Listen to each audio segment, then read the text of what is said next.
একটা বড় হ্রদের পাশে একটা সুন্দর গ্রাম ছিল। ভূমিকম্পে খুব ক্ষয়ক্ষতি হতে গ্রামবাসীরা গ্রাম ছেড়ে অন্যত্র চলে গেল।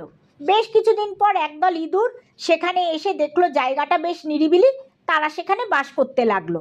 একদল হাতি একদিন সেখান দিয়ে হ্রদে জল খেতে আসায় তাদের পায়ের চাপে অনেক ইঁদুর মারা পড়ল। ইঁদুরদের রাজা মনস্থ করলো এ সমস্ত হাতিদের রাজাকে জানাবে। হাতিরা যদি আর কোনোদিন এভাবে এদিক দিয়ে জল খেতে না আসে তাহলে তারা এমন বিপদের মধ্যে আর পড়বে না।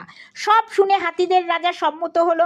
ইঁদুরের রাজা তাকে ধন্যবাদ জানিয়ে বলল, আমরাও আপনাদের কোনো বিপদে অবশ্যই সাহায্য করব। হাতির রাজা সে কথা শুনে উপহাসের সুরে বলল, পুচকে ইঁদুর আবার হাতিদের উপকার কি করবে? একদিন বনের মধ্যে একদল শিকারী হাতি ধরার জন্য শক্তপোক্ত ফাঁদ পেতেছিল। তারা জানতো এই পথে হাতির দল যাতায়াত করে, তাই তারা ফাঁদের ওপর কিছু গাছপালা লতাপাতা দিয়ে এমনভাবে ঢেকে রেখেছিল যাতে হাতিরা না বুঝে ফাঁদে পড়ে। ঘটলও তাই, অনেক হাতি আটকা পড়ল ফাঁদে। শত টানাটানি করেও ফাঁদটাকে ছিঁড়ে ফেলতে পারল না।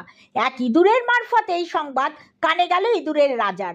হাতিদের বিপদে তারা কাল বিলম্ব না করে সদল বলে উপস্থিত হলো সেখানে।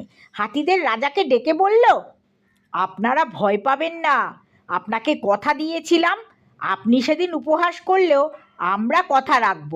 আমরা পুচকে হলেও আমাদের উপকার আপনাদের কাজে লাগবে। এই বলে ইঁদুরেরা মিলে অল্পক্ষণের মধ্যে তাদের ধারালো দাঁত দিয়ে ফাঁদগুলো কেটে দিল আর অসহায় বলবান হাতিগুলো মুক্তি পেল।